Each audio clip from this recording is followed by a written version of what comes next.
الغفران رتله روي القلب من نفحاته كالماء يروي لهفة العطشان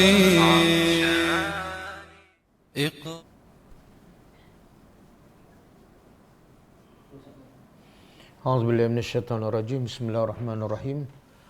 Alhamdulillahi rabbil alamin, nahmaduhu wa nasta'inuhu wa nastaghfiruh.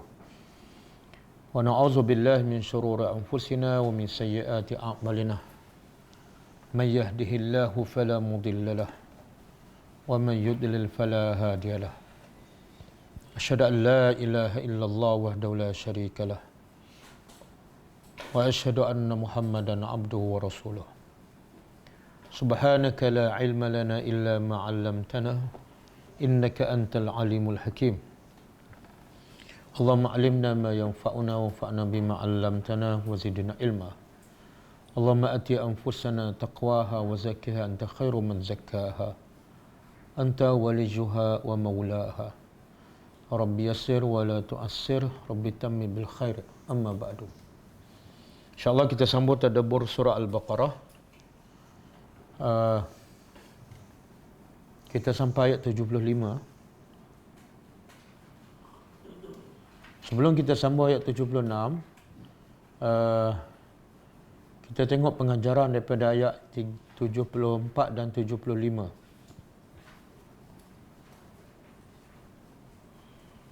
Ayat 74, A'udzubillahi minasyaitonirrajim. ثم قست قلوبكم من بعد ذلك فهي كالحجارة أو أشد قسوة وإن من الحجارة لما يتفجر منه الأنهار وإن منها لما يشقق ويخرج منه الماء وإن منها لما يهبط من خشية الله وما الله بغافل عما تعملون. Pengajarannya pertama,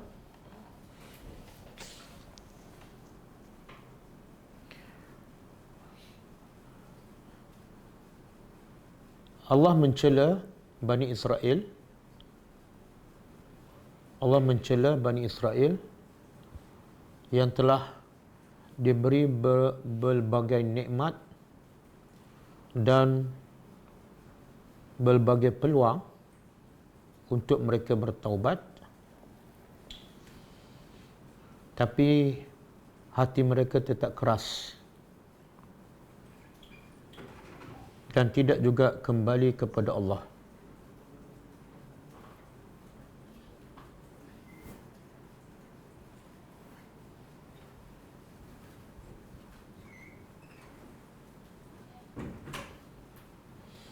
Yang kedua,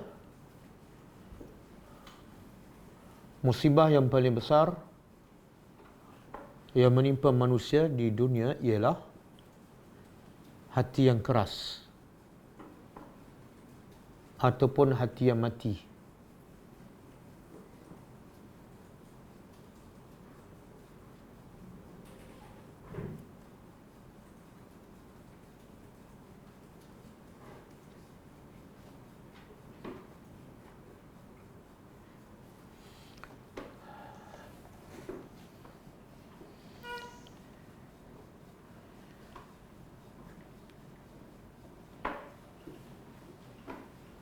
Antara yang ketiga, antara sebab hati manusia menjadi keras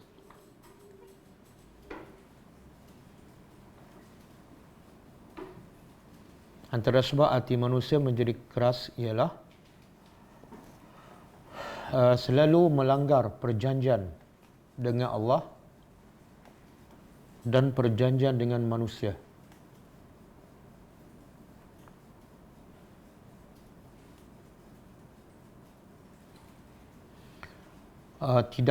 Sudah lama tidak mendengar peringatan. Ini antara sebab hati keras. Sudah lama tidak mendengar peringatan daripada Al-Quran dan Sunnah Nabi.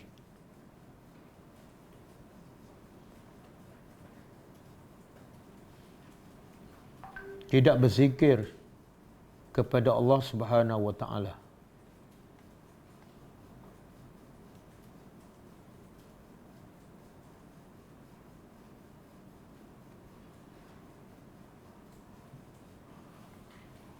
Makan makanan yang haram.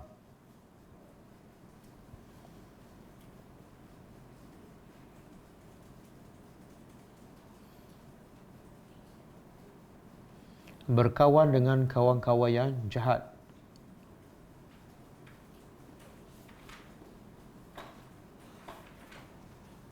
Banyak makan.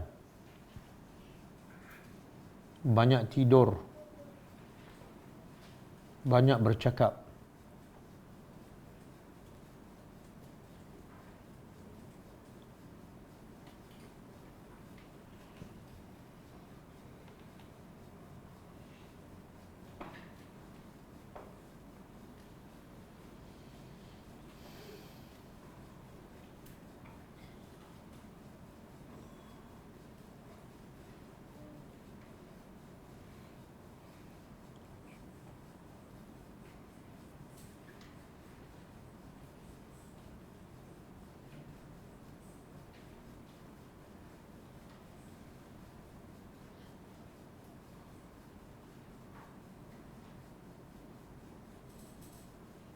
Ada satu hadis Nabi sebut, la tuksiru al-kalam ghairi zikrillah.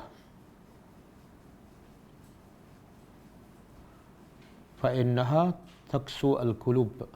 Maksud dia, jangan kamu bercakap, jangan kamu banyak bercakap selain daripada zikrullah. Kerana ia akan mengeraskan hati.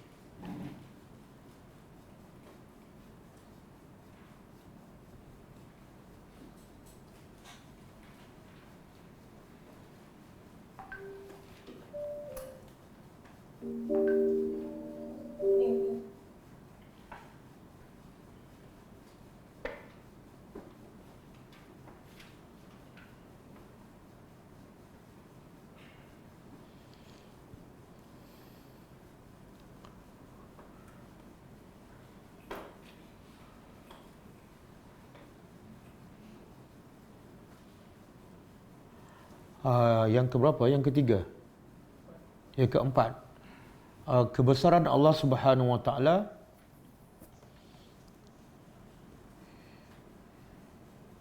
yang boleh mengeluarkan air daripada batu yang keras.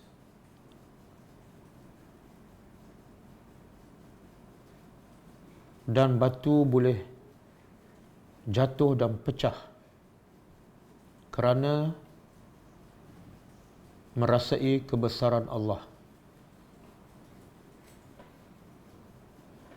Yang kelima, batu lebih baik daripada hati manusia yang keras.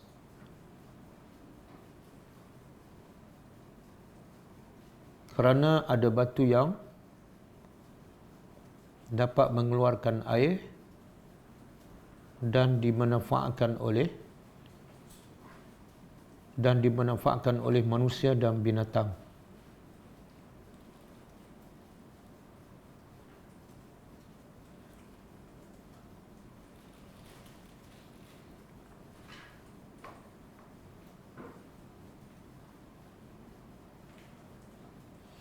Yang keenam, hati manusia terbagi kepada tiga.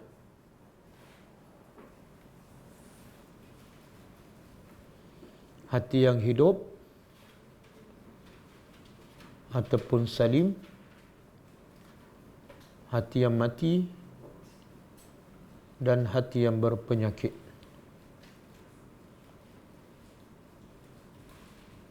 Yang ketujuh, tanda-tanda hati yang salim ataupun yang hidup ialah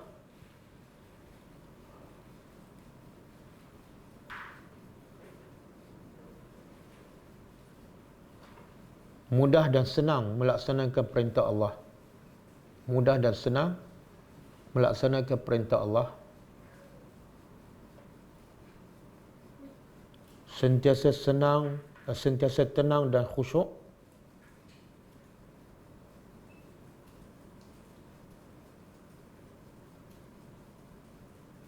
tetapi dalam masa yang sama takut. Tetapi dalam masa yang sama takut. Takut hatinya menjadi keras ataupun menjadi hati yang munafik.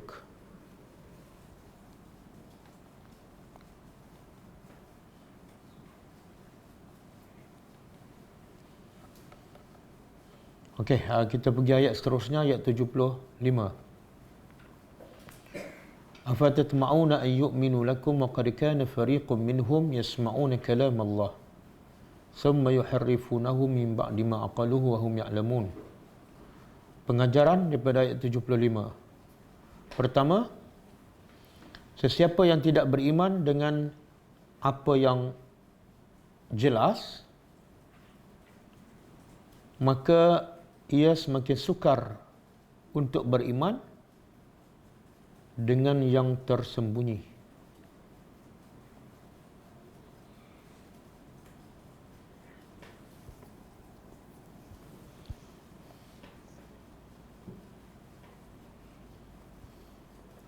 Macam mana tu? Kalau dengan benda yang jelas dia susah nak beriman, kalau tersembunyi, macam mana tu? Ayat yang 75 tu.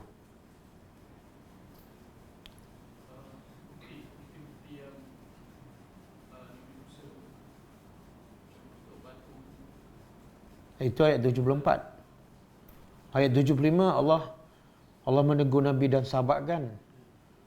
Kenapa kamu tamak untuk melihat Bani Israel beriman, sedangkan mereka apa sebab Nabi dan sahabat tak perlu tamak untuk melihat Bani Israel beriman? Apa sebab? Sebab mereka tahu mereka menipu mereka sendiri dan tidak beriman. Spesifiknya apa? Ayat yang sama. Mereka baca kitab. Lepas tu? Dia ubah. Makna dia ubah pun dalam keadaan dia. Jadi ayat tu dah jelas. Yang jelas dia tak beriman. Kalau dia tak faham ayat, boleh faham.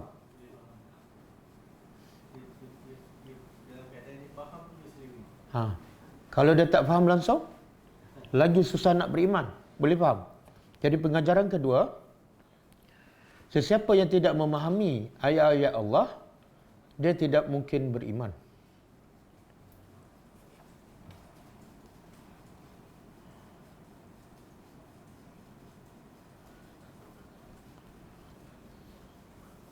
Yang ketiga, Allah Subhanahu Wa Taala sentiasa menghibur hati Rasulullah dan orang-orang yang beriman untuk menghilangkan kesedihan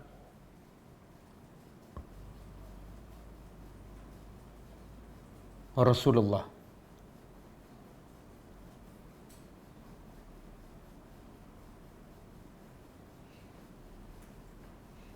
Macam mana tu?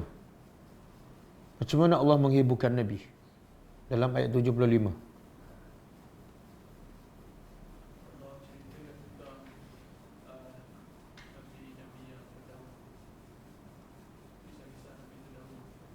Bukan. Ayat 75 Allah menegur Nabi, jangan tamak. Jangan tamak untuk melihat Bani Israel beriman. Jadi jangan tamak tu, ayat tu adalah hiburan kepada Nabi. Macam mana?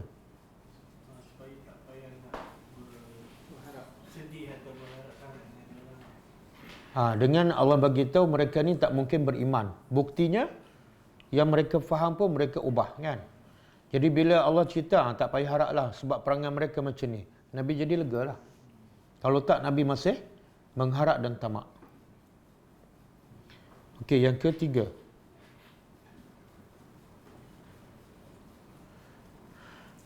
sifat tercela Yahudi yang suka mengubah ayat-ayat Allah dalam keadaan mereka faham. sifat tercela Yahudi yang suka mengubah ayat Allah dalam keadaan mereka faham. Okey, kita sambung ayat seterusnya.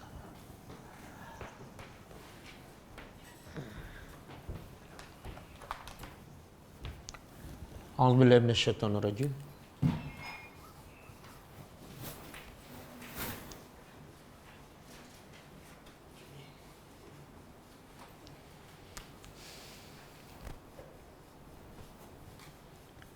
Wa iza, dan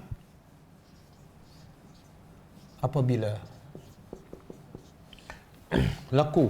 Apa makna laku? Daripada laqiya, kalau masdar dia al-liqa, ila al-liqa. Dan apabila mereka berjumpa. Siapa mereka ni? Orang Yahudi yang mana ni? Orang Yahudi yang munafik. Apabila orang Yahudi munafik berjumpa orang-orang beriman. Dia, orang munafik ni ada dua di Madinah. Pertama, munafik daripada kalangan orang musyrikin, orang Arab. Itu Allah sebut di awal surah Baqarah kan? Ayat 14. Wa idza laqul ladzina amanu qalu amanna wa idza khalu ila syayatinihim qalu inna ma'akum. Itu cerita orang munafik daripada kalangan musyrikin. Yang ketua dia siapa? Ketua munafik, Abdullah bin Ubay. Okey. Ayat ni menceritakan orang munafik daripada kalangan Yahudi. Biasa, musyrikin munafik daripada orang Arab. Ini munafik daripada Bani Israel. Bani Israel bukan bangsa Arab. Okey, bila orang munafik ni ada? Bila wujudnya munafik? Bila Islam kuat. Dia, munafik ini sebenarnya hubungan individu. Bila Islam kuat, munafik pun jadi kuat. Bila Islam lemah, munafik pun lemah. Boleh faham? Boleh faham? Bila Islam lemah, munafik pun akan jadi lemah lah. Dia tak perlu kuat lah sebab Islam lemah. Munafik akan jadi kuat bila Islam tu semakin kuat. Sebab apa? Bila Islam semakin kuat, dia semakin nak sembunyikan kekufuran dia. Maka dia akan menjadi kuat. Sebab itulah Islam di Mekah kuat ke lemah? Semasa di Mekah lemah. Ada tak orang munafik? Tak ada. Kenapa dia nak sembunyikan Islam lemah? Okey, qalu, bila mereka jumpa orang beriman, mereka berkata, amanna, kami telah beriman. Kami telah beriman dengan siapa ni? Dengan Nabi Muhammad, dengan hari akhirat.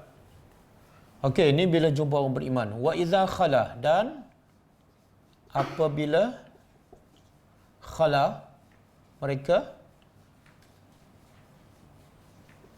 sebahagian mereka, khala dia terjemah apa tu? Kembali ataupun beredar. Sebahagian mereka kembali ila ba'din, kepada sebahagian. Siapa kembali ni? Orang Yahudi yang mana? Yang munafik. Orang Yahudi munafik kembali kepada siapa? Yang Yahudi tak munafik tu. Yang Yahudi betul-betul kafir. Maka qalu, mereka berkata. Mereka ni mana Yahudi yang kafir, yang bukan munafik. Mereka berkata, atuhaddisunahum, adakah patut tuhaddisunahum, kamu bercerita kepada mereka.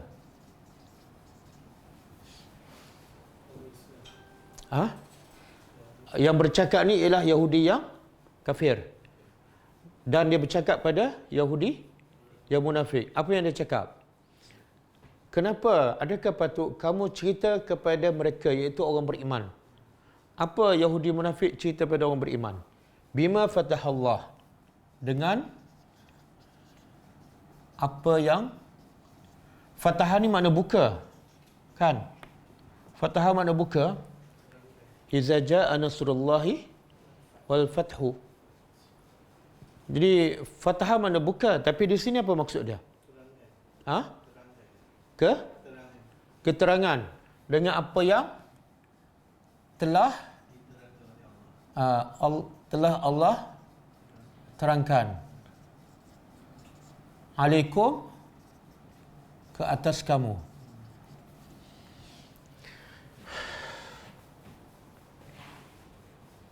Boleh faham? Apa dia tu yang Allah terangkan ke atas kamu? Terangkan apa? Pasal Nabi Muhammad. Okey. Sebenarnya itu dia panggil apa tu? Maklumat kan? Tapi Allah tak sebut maklumat, Allah guna perkataan fatahah. Tengok bahasa Al-Quran. Allah pilih perkataan bukan saja-saja Allah nak bagi tahu. Sepatutnya Allah kata bima bayyana, apa yang Allah terangkan, ataupun bima allama. Itu sebenarnya. Kenapa kamu ceritakan apa yang Allah terangkan tentang Nabi Muhammad dalam kitab kamu? Tapi kenapa Allah guna perkataan fatahah?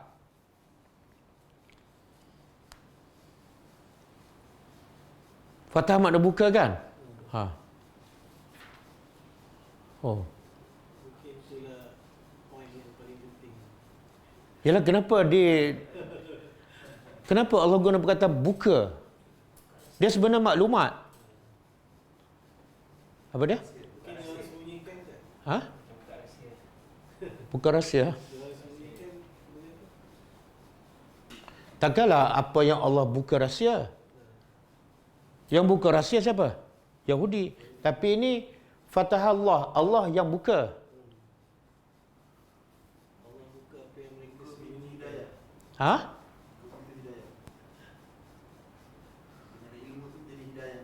Subhanallah. Sebenarnya Allah nak bagi tahu ilmu adalah pembuka kepada hidayah. Selagi mana best student tak jawab. Ni mesti makan lebih malam ni.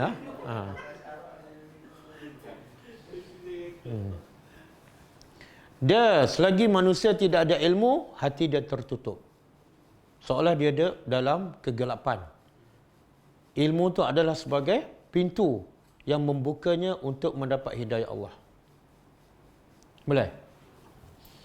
Jadi kenapa kamu cerita pada orang beriman apa yang Allah ceritakan, apa yang Allah terangkan dalam kitab Taurat tentang Nabi Muhammad? Kemudian liyuhajukum. Lam ni bukan lamun ta'lil, dia panggil lam al-aqibah. Yang mengakibatkan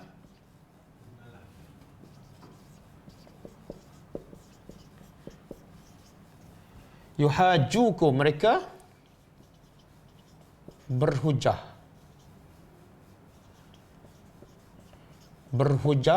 dengan kamu, berhujah kepada kamu dengannya. Oh, tengok bahasa Arab nak terjemah harfiah ni macam berbelit kan? Yang mengakibatkan mereka berhujah kepada kamu dengannya. Nya ni balik pada apa? Maklumat tu. Maklumat yang kamu cerita pada orang beriman. Maklumat tentang Nabi Muhammad dalam kitab Taurat. Dan menyebabkan orang beriman berhujah kepada kamu dengan maklumat itu inda rabbikum, di sisi Tuhan kamu. Afala ta'qilun? Afala ni huruf istifham. Tapi istifham di sini untuk litaubih, untuk mencela dan juga untuk mengingkari perbuatan yang berkata ni orang Yahudi yang kafir. Dia berkata pada siapa? Yahudi munafik. Dia kata sama dia, kamu tak ada akal ke? Kenapa kamu bocorkan rahsia itu pada orang beriman? Afala taqilun? Adakah kamu tidak berakal? Okey, apa maksud ni? Kenapa Yahudi kafir ni marah sangat pada Yahudi munafik? Sebab Yahudi munafik bocor rahsia apa? Cerita pasal Nabi Muhammad dalam kitab. Kenapa dia marah sangat? Sebab bagi mereka bila kamu bocorkan rahsia cerita Nabi Muhammad yang sebenar kepada orang beriman di akhirat besok dia akan ada hujah, iaitu bahawa kamu dah tahu cerita Muhammad dalam kitab Taurat. Jadi teruklah kita besok. Faham tak? Sebenarnya ini Allah nak cerita tentang apa ni? Betul. Kebodohan orang Yahudi yang dia sangka apa? Dia sangka Allah tak tahu cerita pasal Nabi Muhammad dalam kitab Taurat. Bodoh tak? Allah yang turun kitab tu, takkan Allah tak tahu? Faham tak? Makna katalah orang Yahudi tak cerita pada orang beriman. Tapi cerita tu Allah tahu tak? Cerita pasal Nabi Muhammad dalam kitab Taurat. Allah tahu tak? Jadi bila Allah tahu, Allah akan soal juga di akhirat besok. Boleh faham? Sebenarnya Allah nak cerita betapa bodohnya orang Yahudi. Yang mana bodoh? Yang munafik ke yang tak munafik? 2 kali 5, 5 kali 2. Sifat orang Yahudi ya. Okey. Lepas tu Allah kata apa? Awala ya'lamu. Ini Allah berkata, awala, adakah tidak mereka ya'lamun, mengetahui sesungguhnya Allah ya'lamu, mengetahui ma yusirruna, apa yang mereka rahsiakan, wa ma yu'linun, dan apa yang mereka zahirkan. Yu'linu tu dalam bahasa Arab daripada a'lana.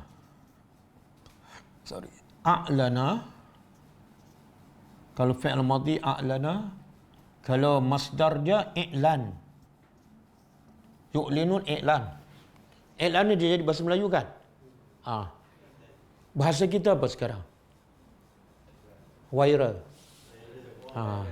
Viral. Jadi Allah tempelak mereka. Dua-dua ni, Yahudi munafik dengan Yahudi kafir. Tidakkah mereka tahu bahawa Allah sebenarnya tahu apa yang mereka rahsiakan dan apa yang mereka rahsiakan apa dia? Kebenaran cerita Nabi Muhammad dalam kitab Taurat. Yang mereka nyatakan mereka beriman kepada Allah. Ataupun yang mereka rahsiakan, iaitu bila jumpa sesama Yahudi, mereka kata kami tak beriman kepada Muhammad. Iaitu yang mereka rahsiakan. Yang mereka elankan, bila jumpa orang beriman, mereka kata apa? Dia viralkan, kami dah beriman. Jadi orang Yahudi ni Allah tanya, mereka tak faham tak? Mereka tak kenal ke? Tuhan tu tahu yang rahsia dan... Jadi jangan takut. Sekarang Yahudi ni seolah dia takut pada siapa? Takut pada orang beriman. Sebab tu dia sembunyikan daripada... Jadi Yahudi ni sebenarnya berani ke penakut? Dengan orang beriman boleh takut. Kan? Tapi Yahudi bila ni yang takut pada orang beriman? Zaman Nabi. Yahudi sekarang? Siapa yang takut pada siapa?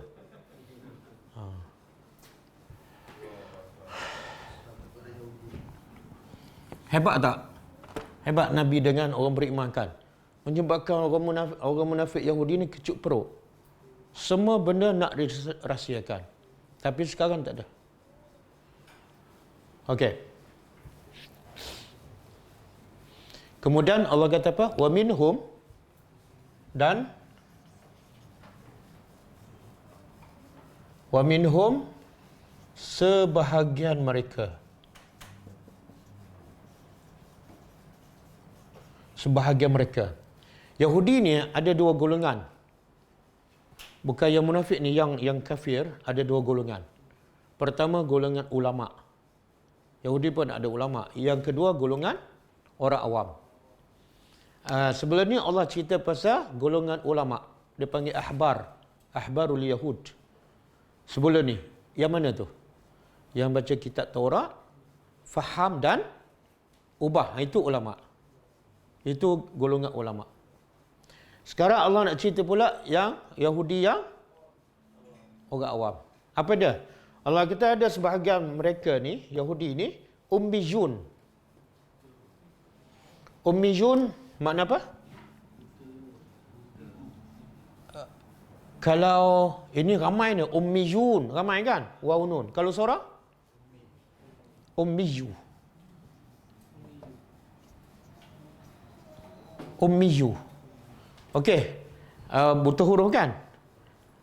Dia asal daripada perkataan apa?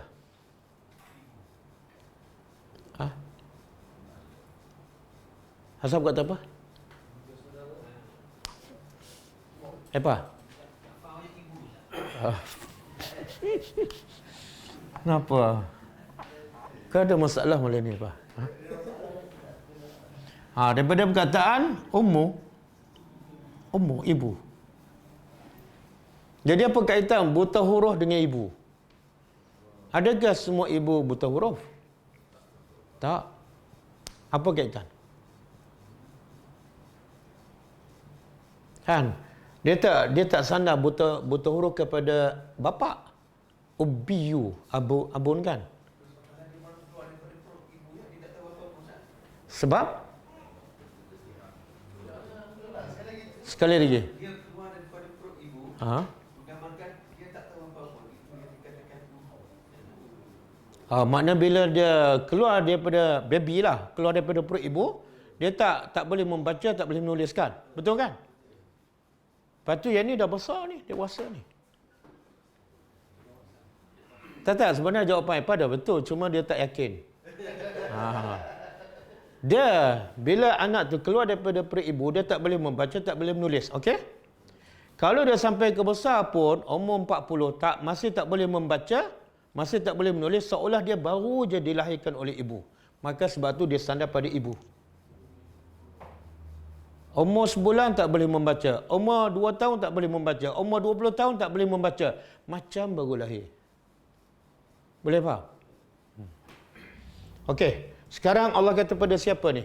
Ummiyun, buta huruf. Sebahagian mereka buta huruf. Tak boleh membaca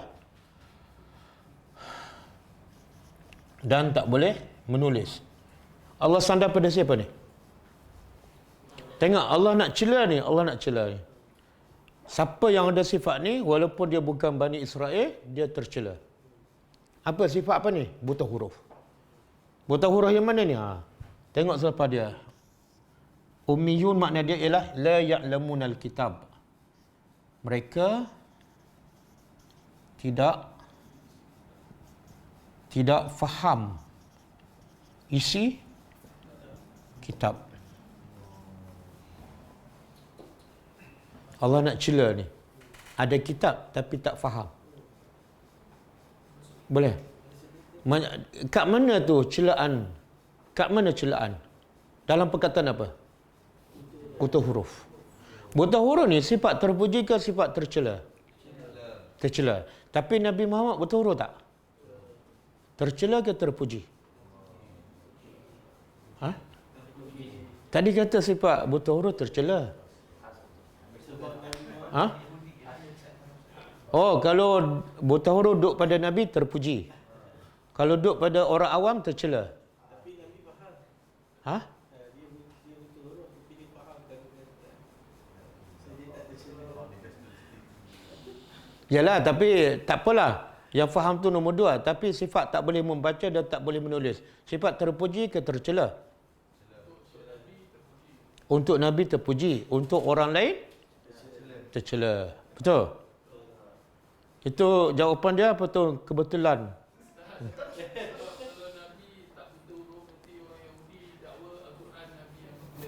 Ada dalil?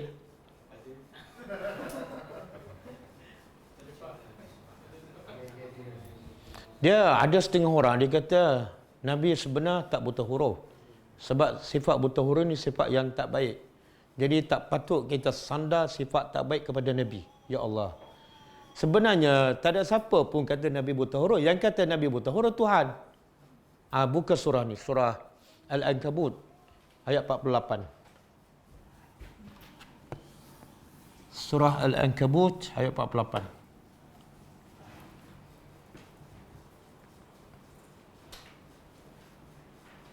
Apa dia permulaan dia? Wa ma kunta tatlu min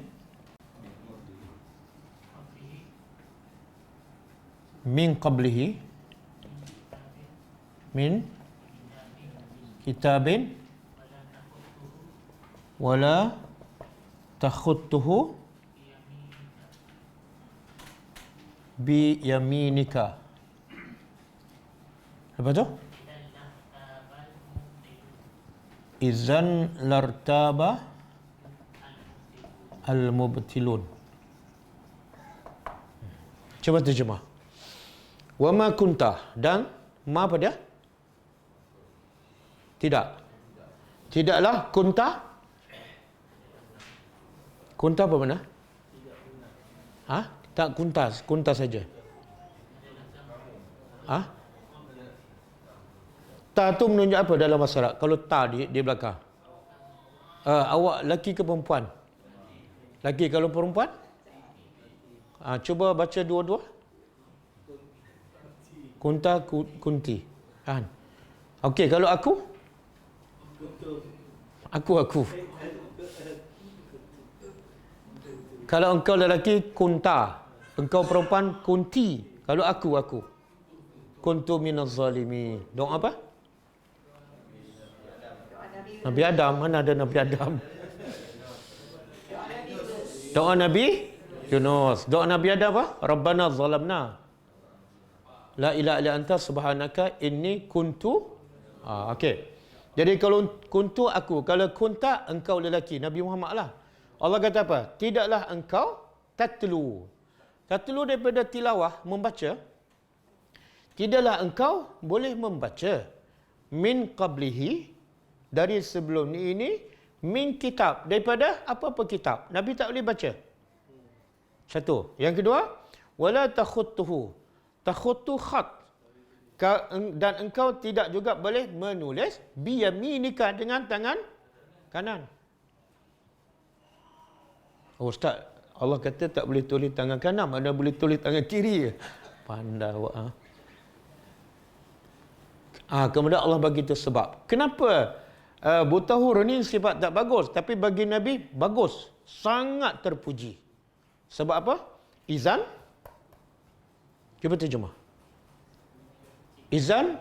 Kalau begitu apa maksud? Kalaulah Nabi boleh membaca, Nabi boleh menulis, irtaba daripada raib, pastilah akan ragu al-mubtilun, orang-orang yang batil. Ragu pasal apa? Pasal Nabi Muhammad. Kalau Nabi boleh menulis, boleh membaca, orang kafir, orang musyrikin lagi ragu pada Nabi. Sebab apa? Nabi ambil maklumat daripada orang lain sebab Nabi boleh baca. Faham? Jadi Nabi tak boleh membaca, satu hikmah besar tak? Sangat besar. Yelah, yang Nabi tak boleh menulis pun, orang tuduh juga tak Nabi reka Al-Quran. Orang tuduh juga. Cuba bayangkan kalau Nabi boleh menulis dan membaca, apa jadi? Tak ada seorang percaya kot. Boleh? Jadi Allah tu maha bijak menjadikan Nabi tidak boleh menulis dan membaca. Jadi jangan kita nafikan. Sebab Allah sengaja buat, sebab ada hikmah yang sangat besar. Dan Allah sebut secara jelas Nabi itu buta huruf dalam surah Ali Imran ayat 157. Ali Imran. Ayat ni kata min qablihi. Maksud selepas tu boleh ke? Tak ada, Allah tak sebut selepas tu. Makna sebelum ni, makna Allah nak bagi tahu memang daripada sebelum ni pun kamu tak boleh menulis dan membaca dan berterusan. Ada orang kata Nabi lepas tu boleh menulis. Apa dalil? Dia guna yang ni tak? Dia cakap, Allah cakap sebelum. Maksud selepas tu boleh. Tapi Allah tak sebut selepas tu Nabi boleh menulis. Allah tak sebut. Bila Allah tak sebut, jangan tambah-tambah. Surah apa ni? 157.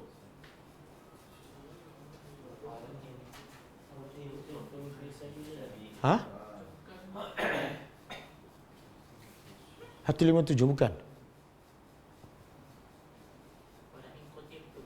Bukan.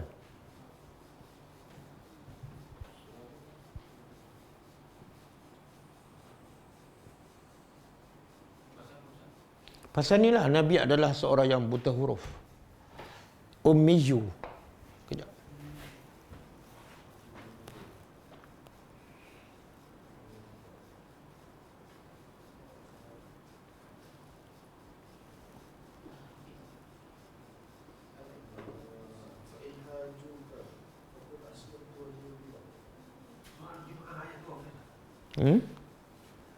Bukan. Allah sebut betul-betul al-ummiyu. Silap surah. Ayat surah Al-A'raf. Ayat 157. Surah Al-A'raf. Allah kata apa? Allazina yattabi'una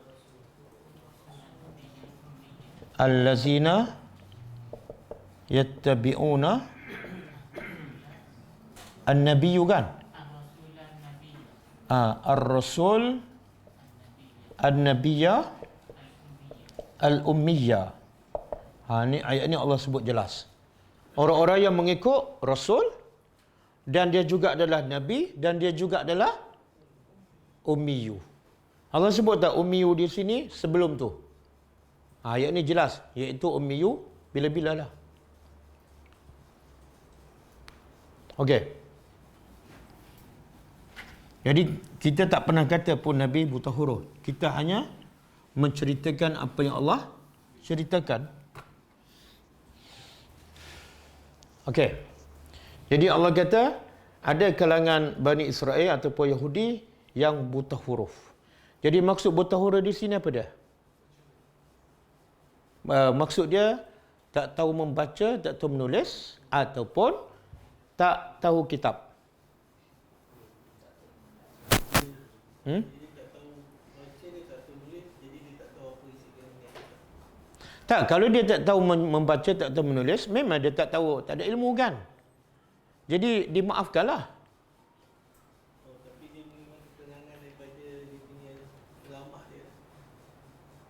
Dia ulama mengatakan mereka ni boleh membaca, boleh menulis. Tapi mereka tak faham kitab. Bila tak faham kitab, kedudukan mereka sama dengan orang yang tak boleh membaca. Orang tak boleh membaca, dia ada ilmu tak? Tak adalah, sebab dia nak dapat ilmu daripada mana? Nak baca tak boleh, nak menulis pun tak boleh. Yang ni boleh baca, boleh menulis, tapi tak faham juga kitab. Sama tak dengan buta huruf? Sama. Jadi Allah nak bagi tahu siapa yang tak faham kitab, dia level dia sama dengan buta huruf. Sama-sama tak ada ilmu. Di sini Allah nak mencela siapa yang tak faham kitab. Sebab tu saya selalu tekan. Jangan kita rasa baca Quran, khatam, satu huruf, 10 pahala, kita dah betul. Tak. Ayat ni Allah nak menegur dan nak mencela orang yang tak faham kitab. La ya'lamunal kitab. Saya pun tak faham. Kenapa kita rasa bila baca Quran tak faham, kita rasa benda tu tak salah. Alasannya satu huruf 10 pahala kan? Saya tak faham. Kenapa kita tak rasa salah? Sebaliknya, Bila anak kita belajar di sekolah kan, belajar sains ke, geografi ke, tak faham. Kita rasa pelik tak anak kita tak faham? Pelik kan? Walaupun dia hanya kitab geografi. Betul kan? Lepas tu tengok drama pula kat TV bahasa Melayu, tapi anak kita tak faham. Kita rasa pelik tak? Pelik kan? Tiba-tiba anak kita baca Quran, tak faham, kita rasa bagus. Buat majlis khatam. Pelik tak? Kalau buku sains pun kena faham, kalau tak faham kita rasa anak kita ada masalah. Ini buku kitab Allah. Bila tak faham, Allah kata apa? Ummiyun. Boleh? Kemudian mereka tak tahu kitab itu illa kecuali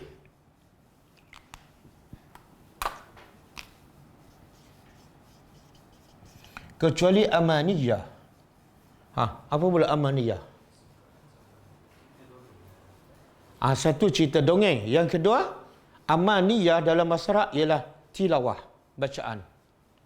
Jadi dua maksud. Satu, cerita dongeng. Yang kedua, bacaan. Semata-mata. Kalau kita baca buku tafsir Sa'di ke, ada terjemah amaniyah ialah tilawah. Apa makna ni? Allah nak mencela orang yang tak tahu kitab kecuali hanya bacaan saja. Baca dia tahu. Tajwid dia okey. Tarannum lagi okey. Tapi tak faham. Allah mencela. Kan? Sebab tu orang Arab bila dia tengok orang Melayu baca Quran, dalam mindset dia apa dia? Orang Melayu hebat bahasa Arab. Sebab baca Quran tu kadang-kadang lebih baik daripada orang Arab. Makhraj dia, tajwid dia, tarannum dia. Lepas tu bila tanya mas muka, bela je. Sebab sebutan orang Melayu bila baca Quran kadang-kadang sama dengan orang Arab. Tapi bila bercakap tak boleh. Okey. Jadi kita kena tukar cara kita berfikir. Baca Quran kalau tak faham tercela. Selama ni kita ingat baca Quran dapat pahala terpuji. Kalau baca Quran tak faham terpuji, Allah tak cela Yahudi. Kan Allah tak kata mereka buta huruf. Okey, mereka tak tahu daripada kitab mereka setakat bacaan. Dan tadi kita sebutkan orang apa ni? Nabi bagi tahu dalam satu hadis sahih riwayat Bukhari dan Muslim akan muncul di akhir zaman apa ni orang Khawarij yang sifatnya apa? Bila bercakap dalil daripada Quran. Bila membaca Quran sangat baik bacaannya. Tapi bacaannya hanya sampai di kerongkong saja. Tengok Nabi nak cela tu. Dia baca, bacaan dia bagus tapi Nabi cela. Kenapa? Sebab tak masuk ke hati. Maknanya la ya'lamun, tak faham. Okey? Wa inhum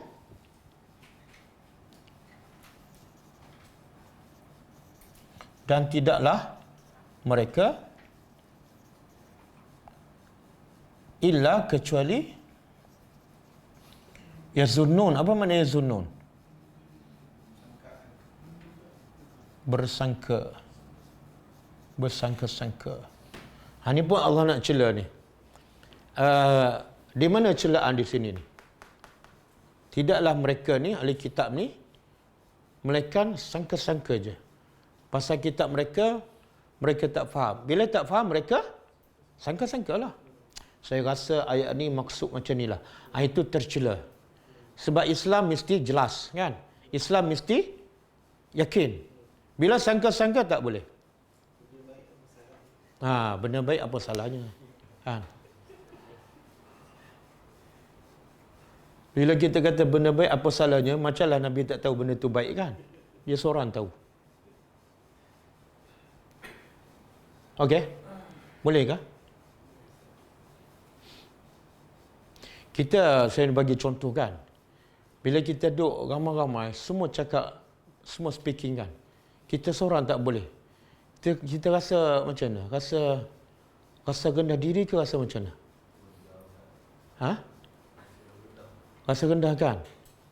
Semua speaking, kita tenganga aja. Kenapa kita rasa hina? Sebab sedangkan dia bahasa Inggeris je, bukan Al-Quran. Kenapa ada rasa rendah diri itu? Habis bila kita baca Quran tak faham, tak rasa pula, bangga pula buat majlis khatam. Kenapa cara kita berfikir berbeza? Ataupun dia panggil apa? Double standard kan? Kalau bab lain fikir, oh teruknya aku tak faham. Tapi bab Quran, okey je aku sebab dah khatam. Cara berfikir kena ubah. Okey ke? Yang ni tercela. Islam tegak di atas keyakinan. Kan? Allah kata apa? Qul hatu burhanakum in kuntum sadiqin. Kalau kamu mendakwa, ni orang Yahudi mendakwa apa? Dia ahli syurga. Allah kata apa? Dalam surah Baqarah tu. Wa qalu lan yadkhula al-jannah illa man kana illa man kana hudan au nasara. Allah kata apa? Orang Yahudi dan Nasara perasan. Dia kata apa? Lan yadkhula, tidak sekali-kali akan masuk syurga. Tak ada siapa boleh masuk syurga illa man kana hudan, kecuali orang Yahudi. Itu kata orang Yahudi. Nasrani pula kata apa? Tidak sekali-kali akan masuk syurga kecuali orang Nasrani. Allah kata apa lepas tu? Tilka amani. Ni amani.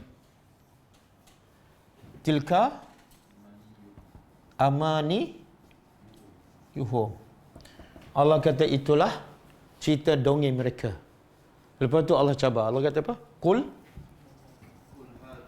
Kul hatu burhanakum in kuntum sadiqin.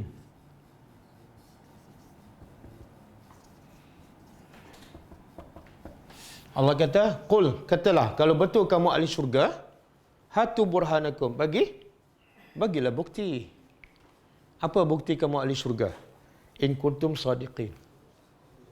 Boleh? Surah Baqarah ayat apa ni? Satu.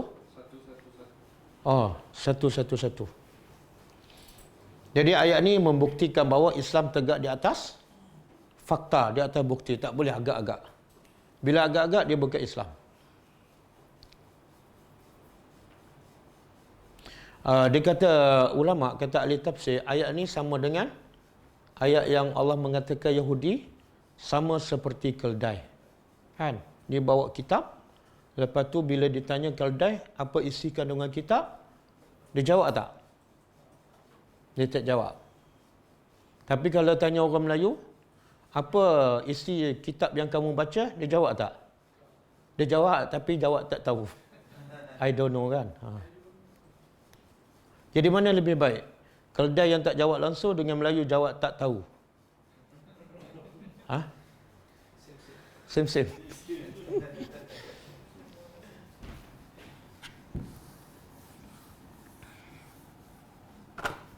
Okey? Cukup ayat pun dah habis. Habis yang tertulis.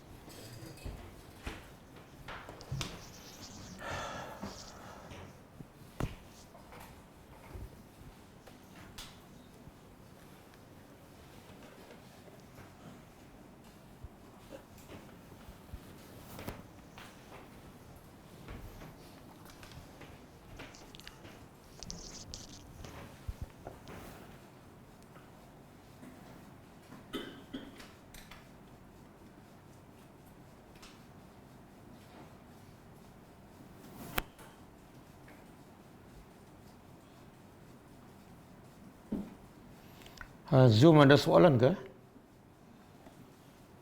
Assalamualaikum Ustaz. Assalamualaikum warahmatullahi. Tentang hadis Rasulullah berkenaan dengan golongan Khawarij tadi. Sallallahu alaihi wasallam. Ya. Golongan Khawarij ini dah wujud bukankah semenjak zaman Rasulullah yang mana ada kalau tak saya lah, Allah Alam, ada satu hadis yang Rasulullah mengelar mereka sebagai anjing neraka. Tapi maksud hadis yang saya baca tadi, Nabi kata akan muncul. Maknanya tak belum muncul di zaman Nabi. Dan dia muncul, Khawarij ini ada pendapat mengatakan ialah kumpulan yang asalnya penyokong Sayyidina Ali. Kemudian dia keluar. Adapun Syiah penyokong Sayyidina Ali. Yang satu bahagian lagi, satu kumpulan, dia keluar daripada menyokong Sayyidina Ali. Keluar tu dia panggil Khawarij, daripada Kharijah. Jadi masa Nabi cakap belum ada. Dia muncul ketika zaman Sayyidina Ali. Wallahu alam. Jazakallahu khairan. Wa anti fajazakillahu khairan. Assalamualaikum warahmatullahi wabarakatuh. Saya nak tanya, masjid-masjid di kawasan saya seakan bertanding memasang speaker yang digunakan juga untuk tujuan selain pada azan, mengganggu orang yang solat di rumah, termasuk wanita dan kanak-kanak.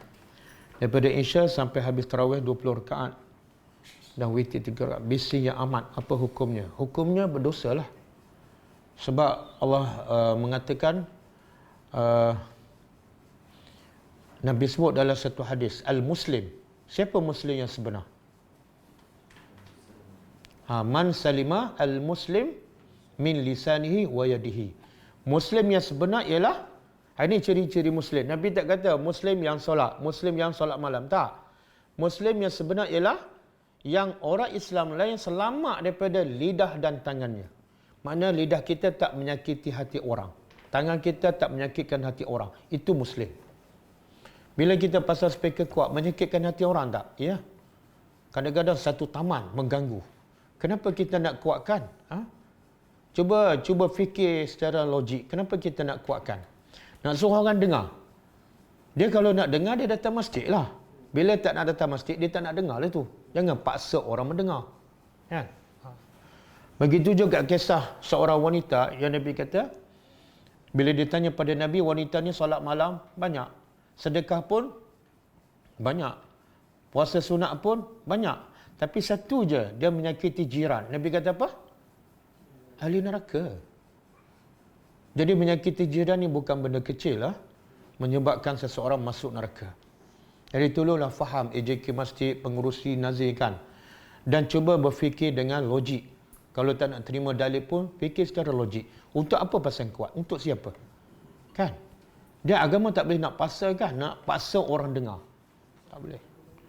Kadang-kadang dia yang dipasang kuat tu dia baca Quran. Yang tukar pasang pun tak faham. Yang jiran sebelah pun tak faham juga.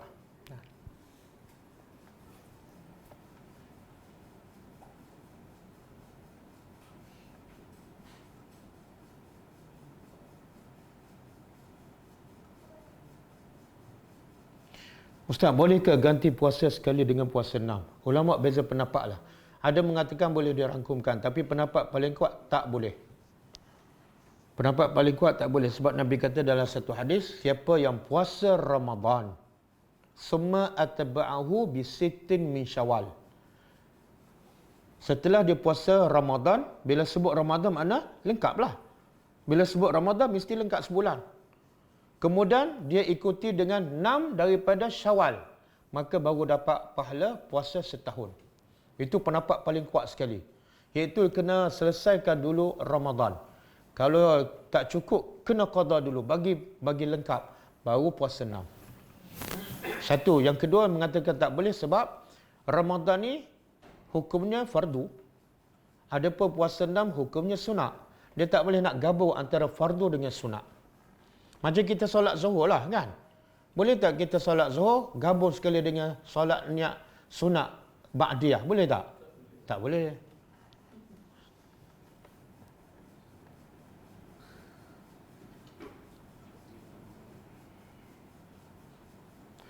Ustaz, kalau kita fokuskan pada tadabbur ini sedangkan tajwid masih berterabur, macam mana? Selalu ditakutkan dengan akibat dia sejak bila kita sedar tajwid kita berterabur? Sejak bila kita sedar? Dia masalah awam kita, bila dia sedar tajwid berterabur? Bila masuk Ramadan. Sebelah bulan dia rasa okey je tajwid dia. Sebab tu bila tengok tipu daya syaitan, talbisu iblis. Masuk bulan Ramadan dia fikir nak betulkan tajwid. Kalau aku baca seorang, salah ni, berdosa. Sebelah bulan dia tak fikir macam tu. Akhirnya dia akan rugi. Di bulan Ramadan yang pahala berganda, dia pun tak dapat khatam juga. Sebab apa? Fokus nak betulkan tajwid. Kan? Itu cukuplah. Cukuplah kita terikut dengan budaya kita. Akhirnya 10 kali Ramadan kita pun tak dapat khatam. Sekali pun tak, 2 kali pun tak, kan? Kalau betul kita rasa tajwid kita tak betul, bila patut kita betulkan? Ada 11 bulan. 11 bulan nak betulkan tajwid. Dia relax je. Satu Ramadan, jom kita tadarus dan betulkan tajwid. Itu pun Ramadan yang ke-10 dah. Tak betul-betul lagi tajwid. Mesti ada something wrong. Sama ada guru mengajar tak betul, ataupun silibus salah, ataupun belajar tu ada. Dia tajwid ni sebenarnya simple je. Kalau belajar betul-betul 3 bulan pandai dah. Cukup dah. Kan? Mana ada belajar tajwid sampai 3 tahun? Jadi, untuk jawab soalan ni, kalau tajwid berterabur, fokus pada tadabbur, tak ada masalah. Tak ada masalah. Tajwid wajib baca dengan betul. Tapi tadabbur, 10 kali wajib. Jadi, fokus pada tadabbur. Lepas ni, lepas raya, fokus betulkan tajwid.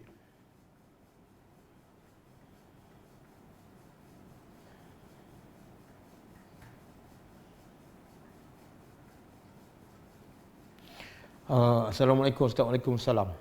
Apa pendapat Ustaz tentang bersedekah tapi bersyarat? Apa syaratnya? Apa syarat dia? Saya tak jelas. Allah bagi syarat bila nak bersedekah, kan? Iaitu syarat dia mesti kerana Allah. Kemudian yang kedua, jangan batalkan pahala sedekah dengan manna dan azab. Kalau ikut syarat Allah, tak ada masalah. Tapi kalau ikut syarat kita, aku nak bersedekah. Syaratnya apa? RM10 je. Lebih pada tu aku tak nak. Baik tak bayar sedekah.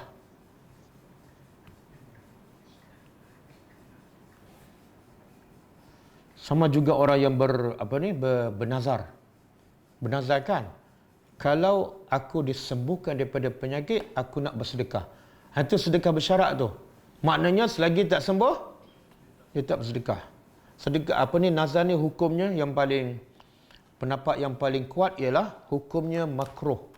Sebab dia adalah, Nabi sebut dalam satu hadis, yang bernazar ni tidak keluar melainkan daripada orang yang bakhil. Orang yang bakhil ni suka bernazar. Kenapa dia bakhil?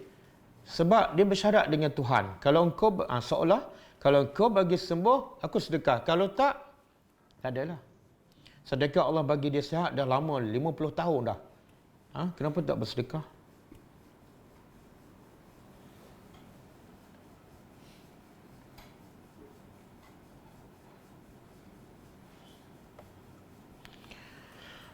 Ustaz nak tanya sikit. Kalau orang miskin di negara lain, mereka miskin dan kita bantu mereka, tapi macam mana dengan ayat Allah yang mengatakan bumi ini luas untuk mencari rezeki?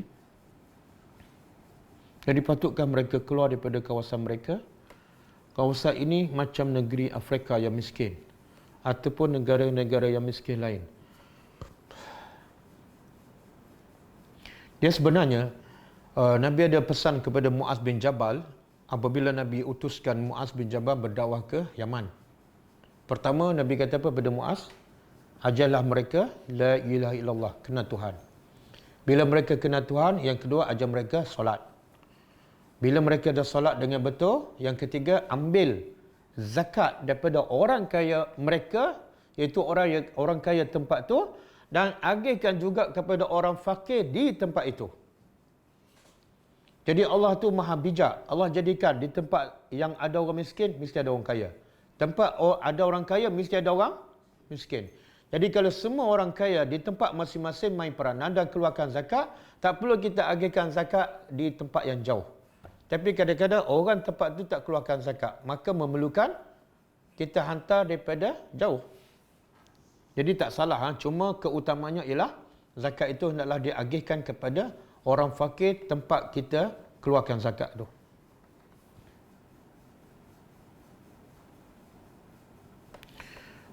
Kalau perempuan ganti puasa dulu baru puasa 6.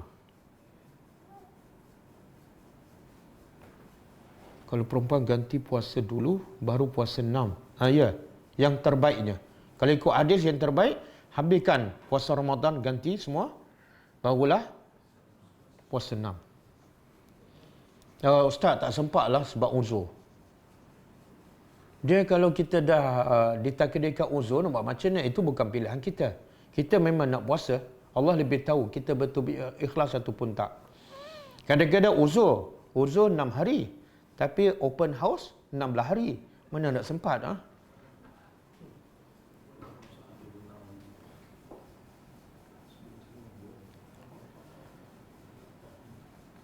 InsyaAllah 1 hari bulan hari apa?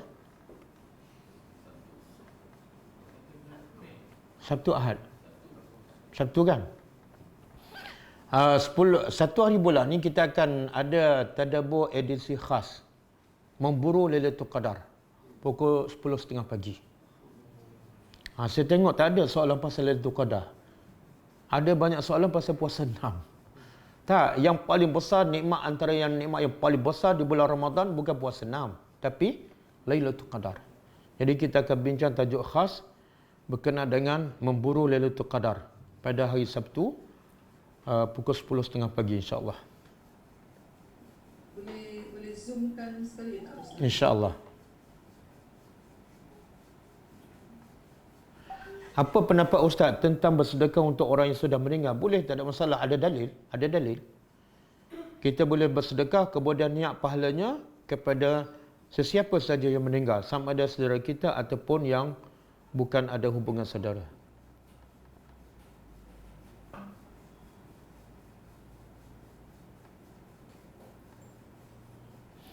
Contohnya sebuah organisasi memberi zakat perniagaan, tapi dengan syarat perlu ada hubungan perniagaan.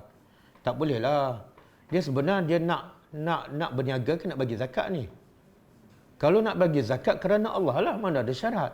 Kalau nak berniaga, jangan bagi zakat, bagi duit terus. Kan?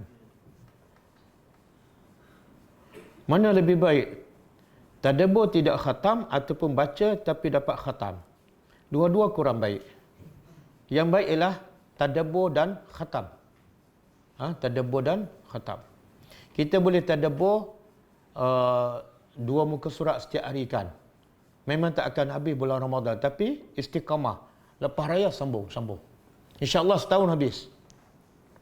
Yang masalah kita nak semua nak pulung bulan Ramadan. Lepas tu habis Ramadan semua nak cuti. Kan, start pula Ramadan tahun depan. Semua tak habis, khatam tak habis, tadabbur pun tak habis.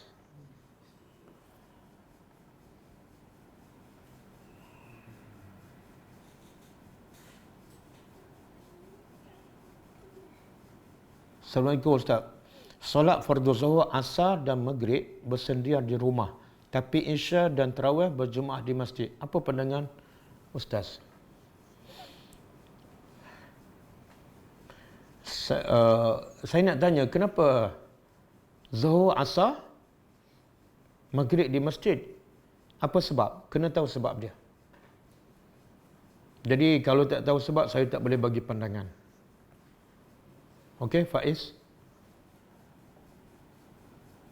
When it's safe, you first need to tap the notification. Then you can let headsets work with your phone when it's locked.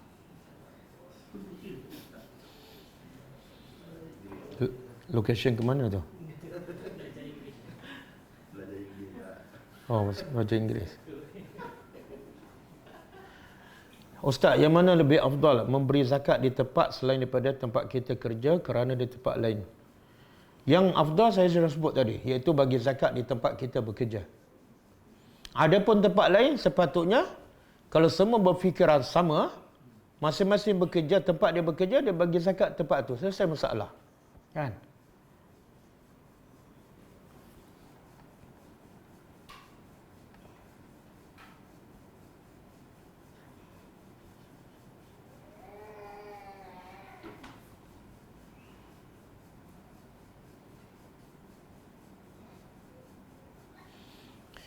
Soalan terakhir, budaya pentingkan tadarus dan betulkan tajwid berbanding tadabbur dah berakar ummi dalam masyarakat. Ustaz-ustaz yang suruh tadarus ajar taranum, ustaz ajar tajwid tak tadabbur juga ke? Ini bukan soalan ni. Alhamdulillah Ustaz beransur pulih daripada batuk. Pun bukan soalan ni.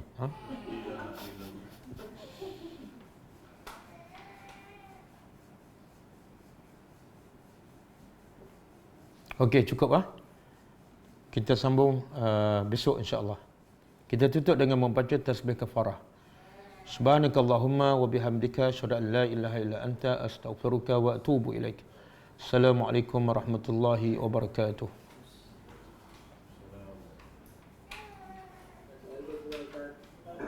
اقرأ كتاب الله ترق جنانه وتنل عظيم الأجر والغفران رتله روي القلب من نفحاته كالماء يروي لهفة العطشان